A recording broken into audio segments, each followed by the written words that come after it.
O'zgarish me'yordagi va muqarrar holat. Ba'zilarimiz o'zimiz yashayotgan sharoitlarni, o'zgarishlarni va ayrim narsalar o'zgarishini hech qachon qabul qilmaymiz. Hayotda faqat o'zimiz istagandek yashashga harakat qilamiz. Na o'zimizning yashirin qirralarimizni, na tog'ning narigi tomonini kashf qilishga urinamiz. Aslida hayot ko'ringanidan ko'proq va inson o'ylagandan ham kuchliroqdir. Biz diqqatimizni faqat ko'rishni xohlagan narsalarimizga shunchalik ko'p qaratamizki, natijada ko'z oldimizdagi mo'jizalar va go'zalliklarni ko'ra olmaymiz. Agar o'z quvvatimizdan o'zgarishlarga qarshi turish o'rniga o'zimizni va hayotimizni kashf qilish uchun foydalansak, hamma narsa boshqacha bo'lishiga guvoh bo'lamiz. Biz bajarishimiz kerak bo'lgan yagona narsa o'tmishdan voz kechish. Ya'ni uni qo'yib yuborishimiz va faqat oldinga qarashimiz kerak. Men sizga bu bilan bog'liq bir voqeani aytib bermoqchiman. Kapalak va qurt haqidagi hikoyani bilsangiz kerak. Bu hikoya o'zgarish va o'zgarishlarni qabul qilmaslik haqida. Ya'ni bir kapalakning kapalak bo'lishiga qaramay, o'zining kapalak ekanligini inkor qilishi haqida. Kunlardan bir kuni kichkina qurt tug'ilibdi. U bir joydan ikkinchi joyga qiyinchilik bilan emaklab borardi. Bu qurt o'zining holatidan mamnun bo'lgan kunlarning birida sudralishdan charchab, daraxtga chiqishga qaror qiladi. Ammo u chiqmoqchi bo'lgan daraxt oddiy daraxtlardan emas edi. U ulkan va tanasi katta, barglari jonli bo'lgan bahaybat daraxtga ko'tarila boshlaydi. Shu bilan birga bu daraxt uning ostida yillar davomida o'ynagan va dam olgan daraxti edi. Qurt daraxtga tirmashadi, lekin yerga sirg'alib ketadi va o'zi xohlagan joyiga bora olmaydi. Ammo u taslim bo'lmaydi va harakat qilishda davom etadi. U asta-sekin o'rmalab, nihoyat yuqoriga ko'tarilishga muvaffaq bo'ladi. Birmuncha vaqt o'tgach, u butun vodiyni ko'rishi mumkin bo'lgan shoxga yetib boradi. Bu yerdan ko'rinadigan manzara haqiqatan ham betakror edi. U hayvonlarni, osmondagi paxtadek oppoq bulutlarning nafis raqsini, moviylikka belangan sarhadsiz dengizni ko'radi. Ushbu ajib lahzadan rohatlangancha chuqur nafas oladi va turgan joyidan atrofdagi manzaralarni kuzata boshlaydi. Hayotni o'z-o'zidan o'zgartirib bo'lmaydigan darajada go'zal deb o'ylagan qurt juda holdan toygan edi. U o'z hayotidan mamnun bo'lsa-da, ich-ichidan boshqa narsa sodir bo'lishining vaqti kelganini his qila boshlaydi. Qurt bir zum charchaganini anglaydi va hayotdagi taqdiri oddiy sudralib yuruvchi qurtdan ham ko'proq narsa ekanini o'ylab, atrofiga pilla aylantirib chuqur uyquga ketadi. Bu uni boshqa jonzotga aylanishi uchun yetarlicha uzoq vaqt himoya qila oladigan qobiq edi. U ko'zlarini ochib, harakat qilishga imkon bermaydigan og'ir qobiqning ichiga tushib qolganini va uning orqasida g'alati bir narsa borligini his qiladi. Sa'y-harakati bilan u ko'k qanotlarga o'xshagan narsalarni qimirlatadi va o'zi to'qigan pilla qobig'ini yorib chiqadi. Qurt endi oddiy qurt emas, balki ajoyib mobiy kapalakka aylangan edi. Lekin bir muammo bor. Umrini shu paytgacha qurtdek yashab kelgani uchun bechora qurtimiz endi qurt emasligini anglay olmaydi. Bu moviy kapalakka shunchalik g'alati tuyuladiki, qanotlari bo'lsa-da, kichik oyoqlari bilan daraxtga sudrala boshlaydi. U katta moviy qanotlarining og'irligi ostida ezilganini his qiladi. Bu narsa uning uchun kuchni tugatadigan og'ir yuk hisoblanadi.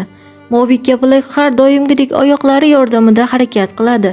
U qurtdek yashashda davom etadi. Chunki u o'zini hali ham qurt deb hisoblaydi.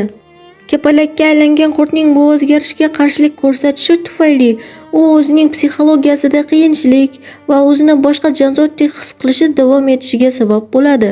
Lekin uning ulkan qanotlari hech qachon oldingidek chaqqonlik bilan harakatlanishiga imkon bermaydi.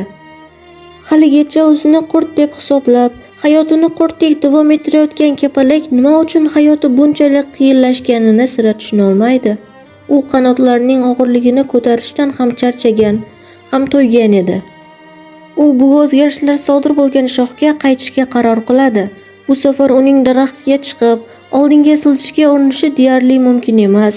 Shamol yoki boshqa kutilmagan bir narsa unga monelik qilishi mumkin. Hali ham o'zini qurt deb o'ylayotgan kapalak to'xtab, juda uzoqdadek ko'ringan shoxga qaraydi. Keyin umidsizlikka tushib yig'lay boshlaydi.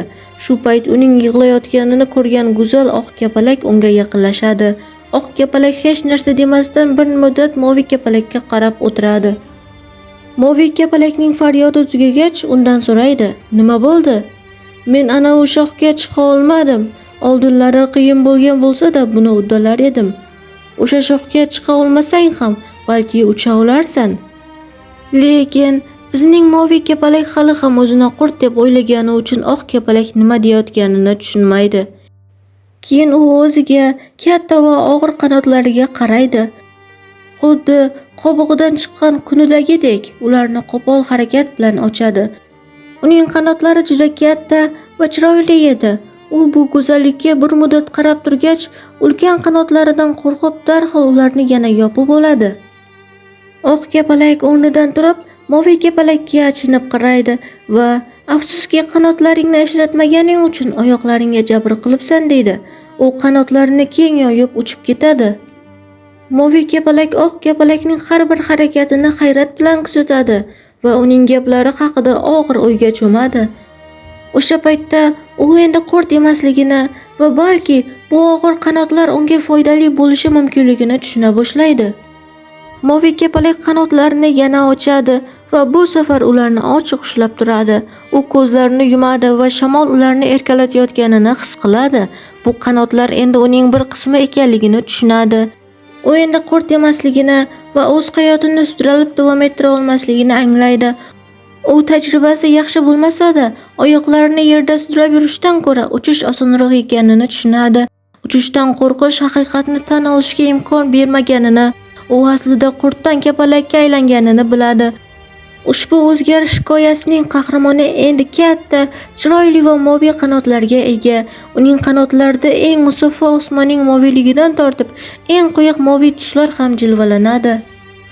Bu hikoyadan olishimiz lozim bo'lgan saboq shundan iboratki, biz o'zgarishlarni qabul qilishimiz kerak.